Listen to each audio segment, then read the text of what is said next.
সুপ্রিয় দর্শক, যাদের উপরে কোরবানি করা ওয়াজিব তারা অবশ্যই কোরবানির পশু ক্রয়ের আগে 4টি বিষয় লক্ষ্য রাখতে হবে। যদি 4টি বিষয়ের কোনো একটি বিষয়ের মধ্যে ভুল হয়ে যায় তাহলে কোরবানি কোনো ক্রমেই শুদ্ধ হবে না, সহি হবে না, আদায় হবে না। সেই 4টি বিষয়ের মধ্যে থেকে একটি হলো বয়স।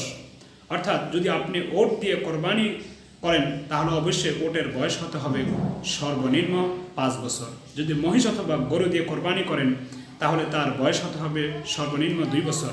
যদি ভেড়া, ছাগল, বকরি, দোম্বা দিয়ে কোরবানি করেন তাহলে এগুলির বয়স হতে হবে সর্বনিম্ন 1 বছর।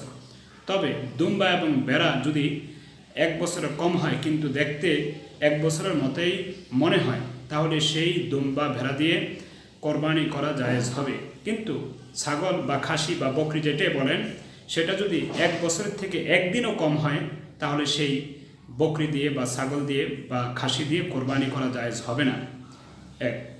2 নম্বর হলো যে পশুটা ক্রয় করবেন লক্ষ্য রাখতে হবে তার যে লেজ রয়েছে, লেজের যদি কাটা থাকে তার অর্ধেকের বেশি অংশ রয়েছে কিনা, অথবা শিং যদি একটা ভাঙ্গা থাকে তার অর্ধেকের বেশি অংশ আছে কিনা। যদি অর্ধেকের চেয়ে কম অংশ থাকে কোনো একটা শিং অথবা কোনো একটা কান অথবা লেজ তাহলে সেই পশু দ্বারা কোরবানি করা জায়েজ হবে না, শুদ্ধ হবে না।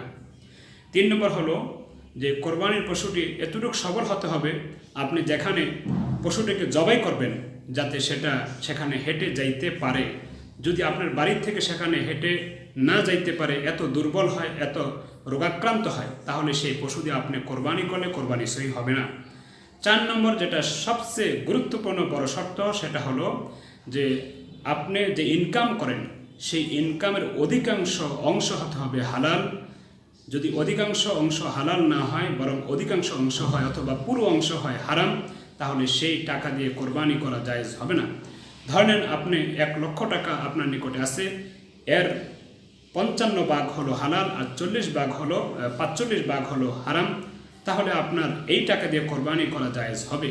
কিন্তু যদি 50 ভাগের চেয়ে বেশির ভাগই অর্থাৎ 55 ভাগ, 51 ভাগ, 52 ভাগ যদি হয় আপনার হারাম আর হালালের অংশ হয় 50-এর নিচে তাহলে সেই টাকা দিয়ে কোরবানি করা জায়েজ হবে না। আশা করি আপনারা সকলে এই 4টি বিষয়ের প্রতি লক্ষ্য রেখে পশু ক্রয় করবেন এবং কোরবানি করবেন। আল্লাহ তাআলা সকলকে তৌফিক দান করুন, আমিন। আসসালামু আলাইকুম।